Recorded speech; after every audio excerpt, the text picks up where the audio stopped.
The question hit Sandra Davis like a sledgehammer to her already shattered soul. Standing at the Family Feud podium in her simple black dress, the same one she'd worn to her granddaughter's funeral, she felt the weight of a shame so deep it threatened to consume her completely. The studio lights felt too bright, too exposing for a woman who had spent 2 years hiding from the world. "What's your biggest shame?" Steve Harvey had asked. And those 4 words unlocked a vault of guilt that Sandra had been carrying since the day her world ended. Her hands trembled as she gripped the podium, knowing that what she was about to say would shock everyone in the studio. The silence stretched as she struggled with a truth too horrific to speak aloud. It was Tuesday afternoon at the Family Feud studios in Atlanta. The Davis family had made the difficult journey from Birmingham, Alabama, hoping that this game show might provide a brief escape from their nightmare. Sandra's sister and 2 nephews stood behind her at the family podium, offering silent support for a woman who blamed herself for the unthinkable. The game had started normally enough. The Davis family was competing against the Rodriguez family from Texas, and Steve was working his usual magic with the crowd. But when the question about shame came up, everyone could see that Sandra was wrestling with demons far darker than typical game show nerves. 2 years ago, Sandra's life had been completely different. She was a proud mother and grandmother, working as a school secretary and looking forward to watching her 5-year-old granddaughter Emma grow up. Her son Derek, 26 years old, had been struggling with mental illness and drug addiction, but Sandra thought they were managing his problems together. Then came the phone call that destroyed everything. Derek had killed Emma during what police called a psychotic break, triggered by methamphetamine use. Sandra's granddaughter, the light of her life, was gone, and her son was the one who had taken her away. "My son is a murderer," Sandra whispered into the microphone. The words fell like stones into still water, creating ripples of shock throughout the studio. Steve's face immediately changed as he processed what she had just confessed. The cameras captured every emotion crossing Sandra's face. This wasn't just about personal shame anymore. This was about a grandmother whose family had been destroyed from the inside. The audience sat in stunned silence as they tried to comprehend the magnitude of her pain. "He killed my granddaughter," Sandra continued, her voice breaking completely. 5-year-old Emma, my baby girl, and I raised him. I raised a monster." The studio fell deadly silent. Even the crew members stopped what they were doing to listen to this confession that was unlike anything they had ever heard on television. Steve waited, giving Sandra space to share whatever she needed to say.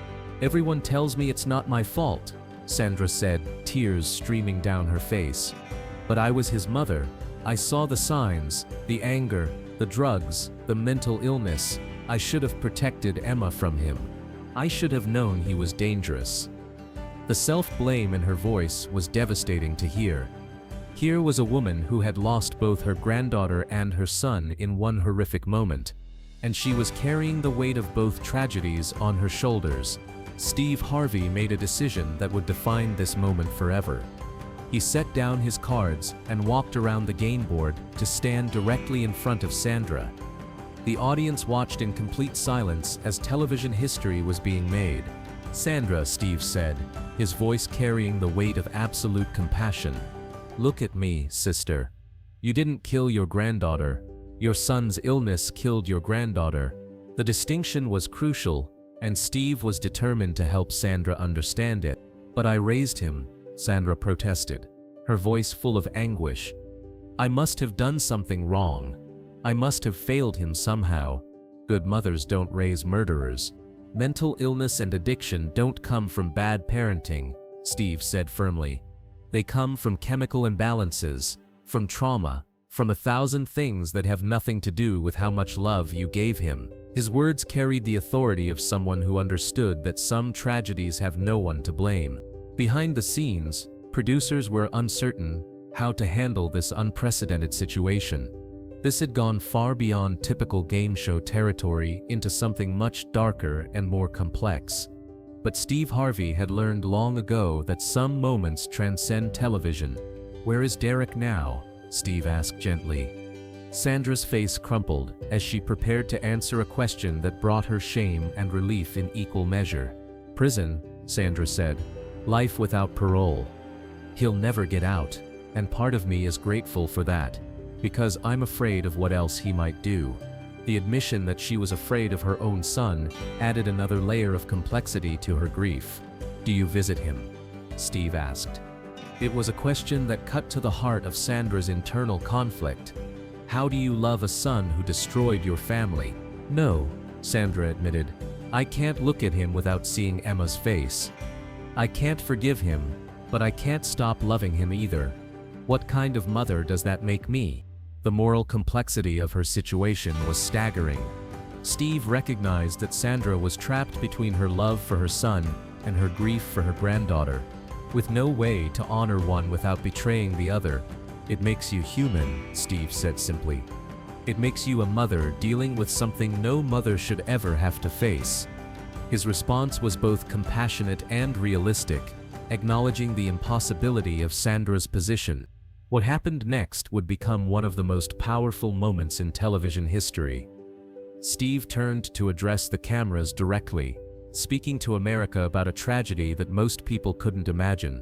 "Ladies and gentlemen," Steve announced, his voice carrying across the studio, "this woman is not responsible for her son's actions. Mental illness is a disease. Addiction is a disease. And sometimes those diseases create tragedies that no amount of love can prevent." The audience began to respond, not with applause but with visible emotion. Many people were crying as they tried to imagine themselves in Sandra's position.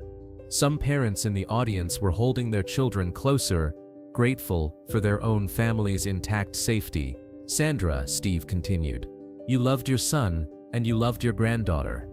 The fact that one destroyed the other doesn't make your love wrong. It makes this situation a tragedy. But you didn't create this tragedy." His words were designed to help Sandra begin to separate her grief from her guilt, though both would likely stay with her forever. Behind the scenes, something extraordinary was happening. The production team had abandoned any thought of continuing the game normally. This moment was bigger than television, bigger than entertainment. They were witnessing a woman's struggle with survivor's guilt and parental responsibility in its rawest form. "I keep thinking about the signs I missed," Sandra said. Derek was getting more violent, more paranoid. He'd been arrested for drug possession twice. "I knew Emma wasn't safe around him, but I thought I could manage it. I thought love would be enough." The last sentence contained the heartbreak of every parent who has watched helplessly as their child spiraled beyond their ability to save them. Steve placed both hands on Sandra's shoulders, looking directly into her eyes. "Sandra, you can't love someone out of mental illness. You can't love someone out of addiction. Those are medical conditions that require professional treatment. You did everything a mother could do with the knowledge you had at the time." His absolution was gentle but firm, offering Sandra a perspective she had been unable to find in 2 years of self-blame. The cameras captured the moment when Sandra's face began to change. The crushing weight of responsibility didn't disappear entirely, but it was joined by something else. The possibility that she might not be the monster she had believed herself to be. The families of mass shooters, the parents of murderers, the mothers of addicts who overdose, they all ask themselves the same questions you're asking. Steve continued, "But asking those questions doesn't make you responsible for the answers." His words acknowledged that Sandra was part of a tragic sisterhood of parents whose children had committed unthinkable acts.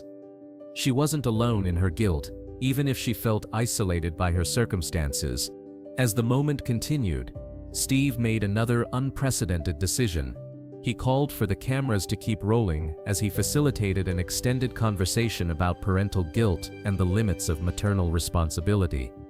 Television schedules didn't matter when healing was needed. "Sandra," Steve said, "what would you say to other mothers whose children have committed violent crimes?" The question shifted the focus from Sandra's personal guilt to her potential role in helping others facing similar tragedies. "I tell them it's not their fault," Sandra said without hesitation. "I tell them that love doesn't always win, that sometimes mental illness and addiction are stronger than anything we can do. The irony wasn't lost on anyone. She could offer others the forgiveness she couldn't give herself. Then, why can't you believe that about yourself? Steve asked gently. It was a question designed to help Sandra recognize the double standard she was applying to her own situation. For the first time since taking the stage, Sandra smiled slightly. Because it's easier to blame myself than to accept that some things are just random tragedies, she admitted. If it's my fault, then it makes sense. If it's just random, then Emma died for nothing. The insight was profound and heartbreaking. Sandra's guilt served a psychological purpose. It gave meaning to a meaningless tragedy, even if that meaning was self-destructive. Steve recognized the wisdom in her self-awareness. Emma didn't die for nothing, Steve said firmly. She died because your son was sick, and her death is a tragedy. But it's not a meaningless tragedy if you use your experience to help other families recognize the warning signs you wish you had seen. The suggestion offered Sandra a path forward, not toward forgetting or forgiving, but toward finding purpose in her pain. It was a lifeline for someone who had been drowning in guilt for 2 years. Behind the scenes, mental health professionals who had been contacted by the production team were standing by to offer Sandra resources and support. This wasn't just television anymore, it was intervention, crisis counseling, and community support, all happening simultaneously. The episode would later be edited to include extensive resources for families dealing with mental illness and addiction. Sandra's story became a catalyst for conversations about the limits of parental responsibility and the need for better mental health support systems. 6 months after the taping, Sandra had begun speaking at conferences for families affected by violence committed by mentally ill relatives. Her message was complex. Parents aren't responsible for their adult children's crimes, but they can advocate for better treatment and intervention systems. Sandra's relationship with Derek remained complicated. She began visiting him in prison not to forgive, but to understand. Their conversations were difficult, but necessary, helping both of them process the tragedy that had destroyed their family. The guilt Sandra carried would never fully disappear, but she learned to carry it differently. Instead of crushing shame, it became motivation to help other families navigate the warning signs of severe mental illness and addiction before they led to violence. Emma's memory became a driving force in Sandra's advocacy work.